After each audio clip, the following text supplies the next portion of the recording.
Made on Zencaster. The following podcast is a Jill Devine Media production. Women as a whole, we do business different. We think different. And if a sister needs a hand, or if she needs, hey, how do you do this? Or what do you do for this? I am so excited to get to share anything that I've stumbled on, or maybe what worked, what didn't work. And it gives me such joy to be able to have those conversations, or even be in a position that somebody would want to hear what I have to say. That's right. That's the even better part, right? This episode of Two Kids and a Career is brought to you by Elemental Aesthetics. You can be guaranteed that your experience is going to be unique and customized to your specific needs. See how they can help you focus on natural beauty enhancements by visiting elementalaesthetics.com. Hi there, and welcome to Two Kids and a Career. I'm Jill Devine. As an entrepreneur, wife, and mama, the daily grind of trying to build a business while taking care of kids and trying to maintain a healthy connection with my hubby, it's a lot. With this podcast, you're going to hear candid conversations with other moms, parenting experts who can share their knowledge and insight, or you'll just hear me rambling to get it all out. There's going to be tears, there's going to be laughter, but most importantly, there will be support. Take a listen and connect with me so we can grow and learn from one another. This is Two Kids and a Career. Welcome to this week's conversation of Two Kids and a Career. And as I introduce my guest to you, I just want to read something. I'm drawn to this week's guest because of her nonprofit work. But first, let's go to this little description of my guest. Mother, wife, philanthropist, and entrepreneur, brutally honest, fast-moving, and supporter of all things she. And I said, okay, I read that. Yep, she's got to come on. Samantha, I am so excited to talk to you. And let's see, you just told me how to say your last name, but let's see if I can remember it. Tredelius. Perfect. Yes. That's like a big thing for me when I can get the last name or the name in general. Yes, I'm like, yes, I'm in. It's the Samantha. Small wins. Sweet. Yes, small things for sure. Welcome to the podcast. Thanks for having me. I'm super excited. You were a fun one. I was reading up on you too, so I think we're in good company today. I think so too. There were so many things about your bio that just really hit me. And one of them is your nonprofit and the work you're doing there. And then the other thing was that this nonprofit is helping single moms. And I don't think that I've represented the single moms on this podcast as much as I should have. But I know that the stats, which I'm sure you can probably talk to me a ton about, of single moms is just so crazy high. I was actually listening to a podcast and the host were saying something to the guest like, oh, tell us what's new. It's been a while since we've talked to you. And she's like, oh, I'm a single mom to 3. And it just hit me. I was like, man, that's gotta be so stinking tough. Yeah. I think of just single mom of 1, and that's hard, but we're going to get there. First, Samantha, let's dive into you. Let's talk about you, your background, and what you're doing now. And then we'll get into that single mom and nonprofit conversation. Yeah. So there's a lot going on with me, as you probably read. After I finish fine tuning that, I go, oh my God, there's so much going on here. Where does it all connect? And it all connects with one great foundation, and that's supporting women in everything I do. So that's kind of my North Star on a daily basis. I've spent 25 years in the insurance industry, which is not what I would like to call sexy or glamorous, but it has been good to me, and it's somewhat of my profession, if you will. I'm still actively participating in that activity. And I have 2 kids. They are 10 and 12, 2 young girls that give me a run for my money every day. I think I saw a post somewhere that said having daughters is like having a broke best friend that thinks she's really rich. Yeah, yes. This is true as we enter into the tween era. I'm reminded that daily. And I've got a podcast, wrote a book, and live a life of purpose through my work at the Sparkle Foundation, which I founded 7 years ago. And I've actually been gifting and working with single moms this is my 20th year, which I'm starting to date myself and feel old.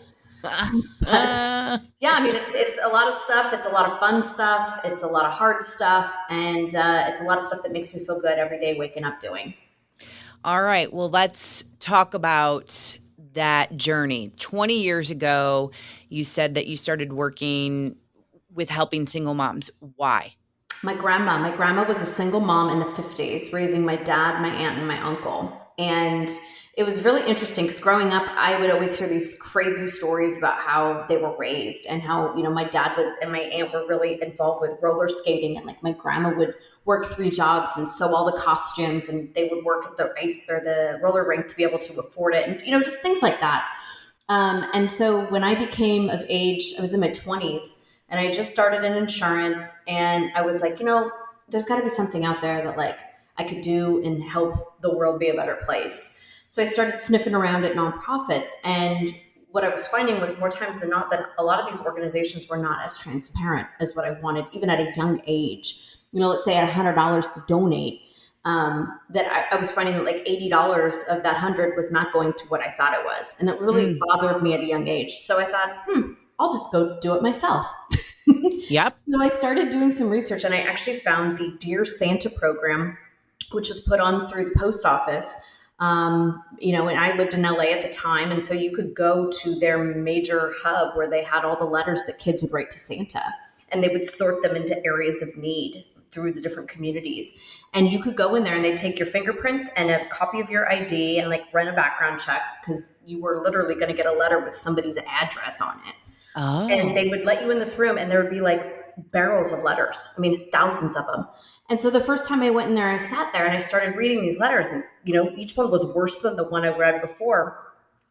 And, there were stories of struggle from young children, like, hey, my baby sister needs food, or, hey, it's just me and my mom and my sister. Can you help us? And so I didn't even realize what I was doing with the single mom stuff. But the first couple of years, I picked women that were single moms. And then that really gravitated towards becoming, okay, this is something I really want to focus on, because I knew it was such an underserved community, because I knew that was how my dad was raised and my grandma raised these kids. And so right before my grandma passed away in 2017, I remember having a conversation with her, and I said, the whole reason for Sparkle is because of you. Do you know that? She goes, what do you mean? And I said, well, I subconsciously always gravitated towards single moms because of her story and knowing what she had done and gone through, and never asked for help. And I said, I never tell your story because it's, sad and not great and not a really good time for our family. And she goes, Samantha, you have to tell my story, and you have to continue to tell my story, because there's so many women out there that could use what you guys are doing. And, with that in mind, I've just always kind of used that as my legacy feature of what how we push forward every day, is to just really forward that message. And Sparkle, as I said earlier, is 7 this year, and the program has grown so much bigger than just holiday giving.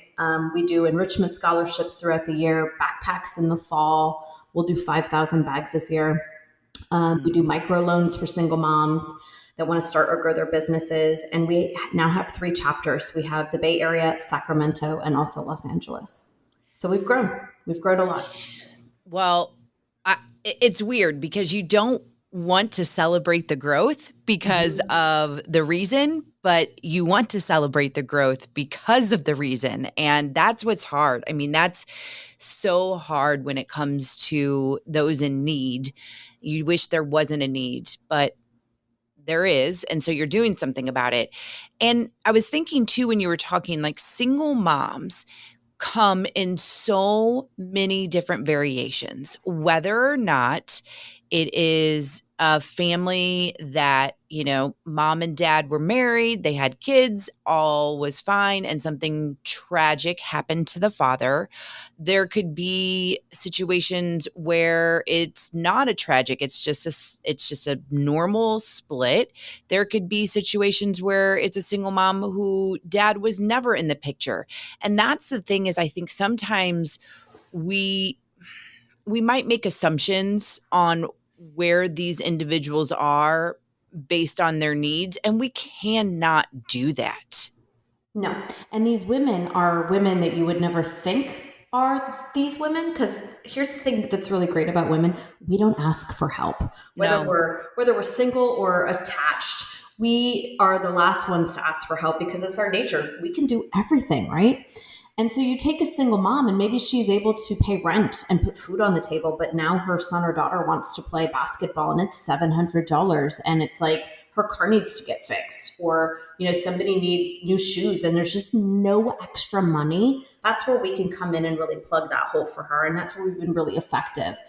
I live in the Bay Area of San Francisco, Marin County, which is a very affluent area, as many of these different communities that we serve are. And you'd be really surprised where the majority of Americans really do live paycheck to paycheck. Yeah. And you get a gal who can afford to live in a nice area and raise her kids in a nice area, but honestly, there's no extra money. It's really hard. And women that have been abandoned by their partner, or something like you said, tragic happens. I mean, after all the dust settles, there is little services for these women, and to be able to provide a safe blanket that we can help, just kind of, we're not a forever solution, but we are like a trampoline to kind of get you where you need to go and bounce you back up and get you going. And that's really where we have really sought to, put forth our efforts year to year. Another thing that I was thinking of when you were talking about your grandma, and I've heard this with other individuals, but the idea of, you have to work 2 to 3 jobs to, even make any kind of ends meet. You're living paycheck to paycheck, plus it's just awful. And what bothers me about that, and it's still true to this day, is that time that you aren't able to spend with your kids. And that just really tugs at me as well, because I know how important it is to have that relationship with your mom, your dad, any kind of family member. I mean, I give kids tons of credit for those that have to raise themselves. I mean, it's not because their parent is not wanting to. It's because they are literally trying to make sure that the roof stays over their head. And I didn't know if with the Sparkle Foundation, like you were mentioning some of the programs, like how that can help so that we can show that being there with our child is probably the most important thing in this whole realm of things. 100%. And also keeping kids engaged. Children many times are just victims of circumstances. So the fact that their, families in the position that they're in is not something that's their fault, or that they shouldn't get to do certain things. I mean, I always find it, I've got 2 little kids and they do a lot of different sports, and I find it so amazing how expensive things are. Mm-hmm. And like, how in the hell do they expect family or children to be able to afford these things? Because it's as someone that isn't in these hard times of situations, I mean, I find it challenging, and I have to make some decisions personally, like, hey, I'm not choosing to afford this because it's $500 a month to send you to this activity, and that's ridiculous. Right. So then I think about a mom who's on her own trying to make that work, and in that fight or flight mode, every single day, with just trying to provide basic necessities. And then you top on that, like, the mom guilt, because we all get that too as working women. And, I'm not doing this because I'm doing this. And, how is this affecting my kids and all these other things? I mean, there's so many different pieces to the puzzle that, like I said, we're not providing a life solution, but at least we could provide a little relief in times that are tough. It's a huge honor to be able to do it. I'm going to hit pause on this week's conversation to talk to you about one of the sponsors of the podcast, Elemental Aesthetics. And with it being summertime, the sun is very damaging. While it is very nice to have vitamin D in your life, you just want to make sure you're protecting your skin. And if you haven't been doing that, or if you had a little bit of an oops, like I know for me, when the summer hits, I always have that one time where I have a really bad sunburn because I either just forgot to keep applying the sunscreen or whatever. And then I am just miserable. Well, when you go to Elemental Aesthetics, you can have soothing facials to help with that sunburn. And then there's also something to think about in the future, like especially after the summer, maybe you start noticing sunspots popping up on your face and you're like, oh, most importantly, you want to go to a dermatologist and make sure that you are getting an all over skin check. But you can also check out Elemental Aesthetics and you can get rid of those sunspots. You can make sure that you're taking care of your skin, making sure that you are just giving it love, that you are doing all you can to keep looking your best as you age. I think it was a couple weeks ago told this story about how Jennifer Warman Bloss, the boss at Elemental Aesthetics, the reason why she is a client who's 80, but she looks 60 is because she takes care of her skin. And one of the main things, sunscreen. And so all of these tips and tricks and products can be found at Elemental Aesthetics. Just head to their website, elementalaesthetics.com. And if you make an appointment, make sure you mention my name because then you'll get a little goodie bag. And let's get back into this week's conversation. Yeah, absolutely. I mean, I'll be completely honest. We do live paycheck by paycheck in our household. And, those extracurricular activities, my husband and I, there's also that guilt of you see everybody else doing it and you think that you have to do it and you need to get your kids out there anyway, that is a whole other side topic. But we have to choose. And I mean, I won't lie when, one of them says, I don't really want to do that. And I'm like, oh, yes, we don't have to pay for that. Well, the other too is and you get multiple kids doing multiple things and it's unaffordable. And a lot of times, we'll get these applications for scholarships for travel ball or, high-end competition teams. And I don't always win, but I will typically decline them. My vote will be a no because I know what it's going to take on the other side of things to be able to afford those, hotel rooms and travel and those things. And, you get a kid in a program for a year and then, what happens if mom can't afford it next year? Right. And the way our programs work we're a one-time gig. So we will help once and we will pay the venues directly. And then, it's just kind of a one-time situation. So that allows us to help more families. But a lot of times it's like, I kind of look at it more of like, is this a solution to an immediate problem or is this a solution to a bigger problem that would need ongoing assistance because we're not able to provide it? Yeah. Okay. Let's talk a little bit more about that then. With the nonprofit, with Sparkle, how are you helping? I mean, you did a very brief explanation. Like, I want to know now, what are you doing? What are the criteria that you are asking of moms? All of that, because this is good stuff. Yeah. So with our program, and it's taken us many years to kind of iron it out and get the information that we need to make our proper decisions. So every single applicant that comes through our program, we vote on as a group. And I'm the one that puts the votes in the system, sends it out to the board. It's they have to reply back. And then it's a majority rules situation. And sometimes it gets knockout, drag out. We've got opinions. I got 7 people that got a lot of opinions all the time about things. So really what we look for, is this a lifestyle or is this a situation? Because if it's a situation, that's where we're good. If it's a thing where you're, needing services ongoing, that's not what we're here to help with because we just don't have budget, I'll be honest.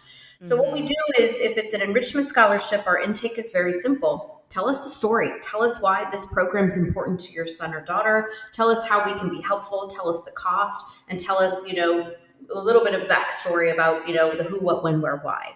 When it comes to the holiday gift drive, we require that someone else nominates you.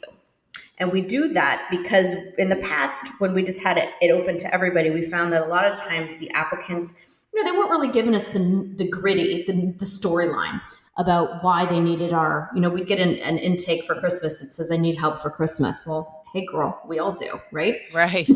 We need a little more. So what we do is we ask some pretty pointed questions. How would this benefit this family? What are the things that they need? Tell us a little bit about their story. where they live, etc. We don't go into your tax documents. We don't ask for your credit. We don't go through any of that kind of stuff. We really just go off of the word of others. And when it comes to our Sparkle Biz applications, we're actually doing it right now. We have our Sparkle Tank tonight, which is kind of like Shark Tank, but it's the Sparkle Tank, where we have our candidates pitch to us why they need funds and what they would use the funds for. And then we figure out if it's indeed something that we want to get involved with. And Sparkle Biz is our newer program, and what it is are microloans for single moms that want to start or grow their businesses. It's $5,000 to $15,000 loans that are interest free. So it's basically free money, but you got to pay it back. And along with the free money comes mentorship. So part of the application process is we get to know you, your needs, and kind of where you need some holes plugged, whether it's marketing, accounting, finance, assistance, all those things. And then within our networks, we have some great mentors that we plug in and help accelerate, wherever these candidates want to go. So this program we started in 21. We funded in 21, and it works. We had our first loan out for $10,000. She was able to grow her business, open a second location, hire like 5 or 6 people, get where she wanted to go, and paid it back in full within 15 months. Oh my gosh. It was pretty badass. Like it was like so nuts. So I had this crazy idea back in like 2018 that I wanted to take my Sparkle mind and my business mind and fuse the two together. Yes. I was like, God, what if we could do loans? So I first started thinking about it, researching it, because there's lending laws and there's all these different kinds of things. And then I thought, well, maybe we do grants. Then I got to thinking with my team. We all had this big roundtable discussion, and we decided that if it's a grant, there's no skin in the game. So if you just give out free money, like there's no need for them to succeed, because if it fails, it fails. Right. So we thought, okay, let's give that a loan, but let's not charge interest, and let's not be requiring ownership of a company. Like, let's just genuinely give the funds, help them get where they want to go, and then get them to pay us back so that we can then fund another business. So I got this whole thing, set up mentally. I pitched it to like 100 people, and because I needed A, fundraising, and B, people to jump in and help me. Half the group told me I was out of my mind. They're like, this will never work. Stay in your lane. What are you doing? This is crazy. And about 20 people stood by me and said, you know what? I think this could work. So we built the program out, and then COVID happened. Mm-hmm. And it just threw a wrench in everything. And I was so upset.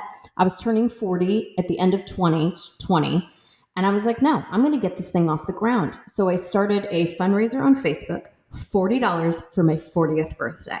I raised $15,000.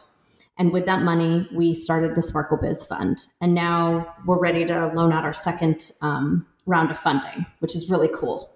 Okay, I want to know about that woman that you just mentioned, because listen, like what you were just saying too, you're putting funds in the community. Mm-hmm. You're giving people the opportunity to work. You're giving a woman the most empowering thing ever with her self-esteem and her drive. I love it. So tell me, what was that business? So her business is a business that was called Stay Sculpted, and it's still very active and successful now. And she had a business prior that was called Stay Polished, which is actually how I actually knew her. I knew of her. So she had a mobile makeup, tanning, and teeth whitening business, and she would go all around and take care of what you needed. So she started Stay Sculpting, which was a body sculpting kind of make your body kind of get rid of extra water through massage and different techniques. It's kind of an interesting concept. Okay. So she was very successful bringing in money, but what she was lacking was systems and process. So when we met her, she had come to us and she wanted $10,000, and she wanted $10,000 because she needed help growing. She wanted to grow and open a second office and needed to buy machinery that she didn't have money for. And so, we looked at her books, we looked at everything. Everything was kind of firing on all the cylinders. But when we unpeeled the onion a little bit, we're like, girl, you've got to get your accounting in order. You've got to get your insurance in order. You've got to get all these things in order. So we placed folks, these women that are successful CPAs and insurance professionals, And within, 6, 7 months or so, we had helped her get a website, get her scheduling, she was having money come in, via Venmo, via PayPal, via cash. There was no system for tracking funds that were coming in. It was very complicated. And so we figured that out for her, or helped her figure it out. Actually, I don't want to say we figured it out. She did. But we really just kind of gave her those tools. And if you imagine all the things that you learn the hard way in business, that if you could have somebody just sit you down and go, okay, here's what you got to do. And somebody that's genuinely interested in what you're doing. And, for a lot of us, when we start businesses, we don't have a lot of extra money to spend to pay someone to tell us these things or to help us. No. And so to have, successful business women be able to provide their time and their brain power, it's incredible. And it's honestly, of all the sparkling I do, I think it's my most fun right now because it's new and it's exciting and what we are able to see these women do, and they're doing it already, but we're able to help them get to where they want to go. I mean, it's pretty badass. I am just thinking about all those things, especially when I started the business, luckily I had some good networking people in my life where they would say, oh, you should do this, you should do that. And I had to do the legwork, but I also had really cool people that understood being a small business owner and understood about those funds because listen, you do lose money and that sucks. And I don't think anybody wants anyone to lose money when, you're starting out, at least kind of make it so that you can break even and have those people in your corner. I mean, seriously, having certain women in my corner to say, all right, this is what needs to happen. And normally somebody would charge you X amount of money for that. Let's just make sure we talk about this. We figure it out. We want you to be successful. That's huge. It's huge. Yeah, It's so huge. why wouldn't you want to support and you just think about your dreams and your desires and so that and this is something we've talked on the podcast a lot about is this shift from this competitiveness with women to now wanting to help women. I mean, we still have a lot of work to do. Society does, but I think we're getting there. I think we're starting to understand there is enough room for everyone in this business. And here's the thing, I don't know. I do know it took me a long time to really become a grown-ass woman, as I like to say, right? Yeah. And surround myself with other grown-ass women. And so the women that I support myself with, and I believe I can hear it in your voice too. I'm assuming you're kind of along the same lines are I'm only interested in women that are supporting other women and supporting me and likewise, vice versa. And so, women as a whole, we do business different. We think different. And if a sister needs a hand or if she needs, hey, how do you do this? Or what do you do for this? I mean, I am so excited to get to share anything that I've stumbled on or maybe what worked, what didn't work.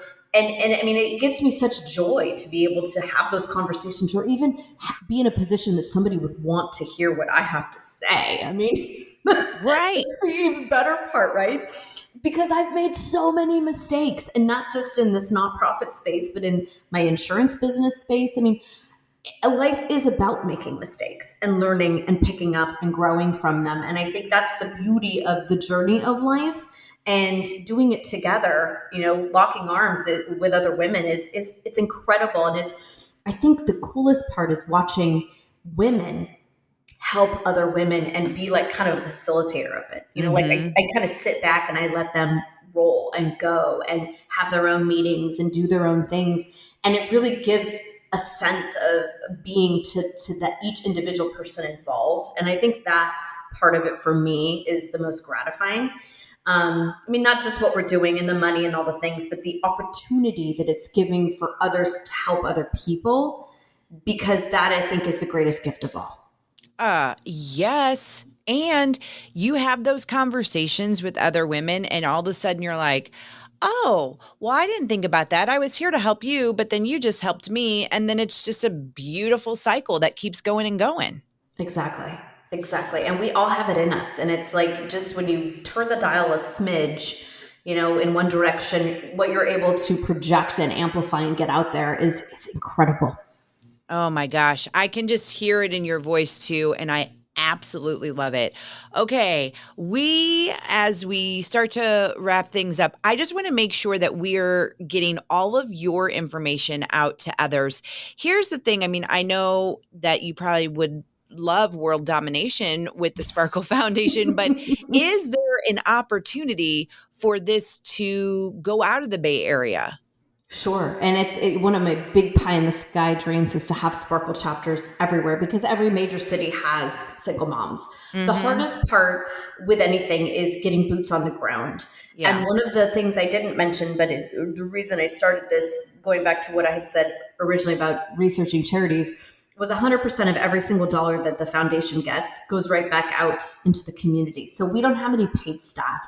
We don't have anyone on payroll or any overhead. Anything that we buy or purchase as an operational expense, we as a board, or typically yours truly, is paying for. Because what I firmly believe is any donation needs to go serve what it's intended to. And that's not buying stamps or licking envelopes. That's doing the good work out there in the community.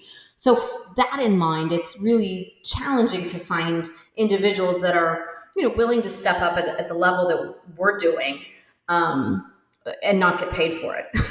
Right. It is hard, but there's something about passion and doing the work that I think for all of us here in California, it really does fuel the fire. And it's not just a sparkle of what you're giving, it's what you're doing as well internally for yourself. Yep. But yes, and on my website, you'll see there is a place that says, are you interested in starting a chapter? Contact me, because we are always interested in starting chapters. And, if you've got a group of girlfriends, and we even have guys that sparkle too, I'm definitely interested in a conversation. I love it. I love it so, so, so much. And listen, we are all called to do things that benefit others. And whether it's, with your time, with your money, with your space, whatever, it's always good to give back in some way. You can do it in some way. It's not always about the money, because I know that sometimes can be a barrier. And then you step back and you think about your gifts and you're like, oh, well, I'm really good at this. And that is a huge thing in itself. So I really encourage individuals to lean in, figure it out as far as what they can give, which doesn't necessarily have to be money, and then apply it, because so many people have these wonderful talents and gifts that they're not using. And it's like, you can find your why, find what you're into, whether it's, animals, plants, the world. I mean, whatever you're into, somebody once said to me, where you have the ability, you have the responsibility. And that's so true, because, to give back, to do, even if you have no money, give your time. Go clean up trash on the beach. Go help out at an animal shelter. Those types of activities feel so good.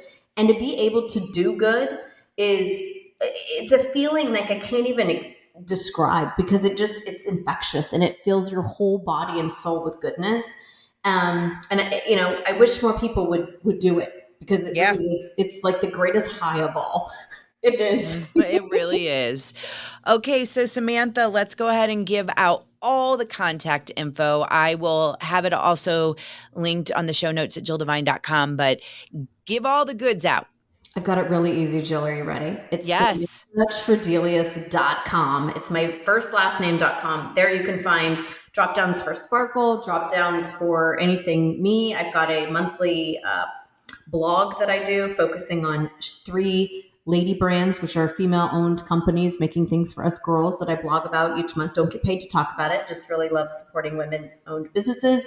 Podcast is there. And my book is also there if you'd like to check out a little bit about some incredible women in my life. Yeah, tell me the name of the book and the name of the podcast. Yes, my book is called Impact, which is 25 stories of incredible women that have impacted me on these last 40 years of my life. It was a 40-year-old birthday project that I did for myself. Nice. Which turned into a book, and it's awesome. I love it. And then my podcast, I co-host with my girlfriend Stacy Fleece, and we interview women once weekly for 30 minutes. It's called Inspired, and it's women that essentially just do more than get up and breathe every day. So it's change makers, it's activists, it's business owners, creators, makers, everything in between, and they're incredible stories. Because if you think about it, most women, unless you're rich and famous or have a huge platform or budget, you don't get to tell your story. And No. what Inspired is about sharing those stories of everyday women doing extraordinary things. I love that. Yeah. So, like I said, I will have everything linked up at jilldevine.com. You making it easy. So, I hope to have Sparkle start popping up in other places. That would be so awesome. And thank you for what you're doing to support women. This is exactly what this podcast is about, too. And I am just grateful for people like you and your energy. So, thank you again, Samantha. Thank you. As we wrap up this week's conversation, I want to talk to you about Elemental Aesthetics, a sponsor of the podcast. I had this conversation with some women the other day. We were talking about physical therapists and massage therapists and estheticians, and how back in the day, those individuals were considered luxuries. And you may still think that. And I understand why. But we are learning over time that those individuals play a really vital role in our overall well being and our health. And so, I guess it's easy to think a massage or a facial, they're just surface level. Well, it goes way beyond that. It is so important to take care of your body, whether that is surface level or on the inside. And I will tell you, when you visit Elemental Aesthetics, you will find out why these services are so very important to your overall well being. And they make it easy for you to be held accountable for these services because they have membership options where you can get discounts on certain items, but you're booking them like you're a member. So you're going to be held accountable for your appointment and your time. Jennifer Warman-Bloss is amazing. I just can't talk about her enough, and everything that she's already done for me and helping me with my skin. She'll do the same for you. Elementalaesthetics.com. You can also go, when you go to elementalaesthetics.com, you can text or call to make an appointment. But when you do, tell them I sent you. You'll get a nice little goodie bag. And speaking of websites, I encourage you to go to jilldevine.com and check that out.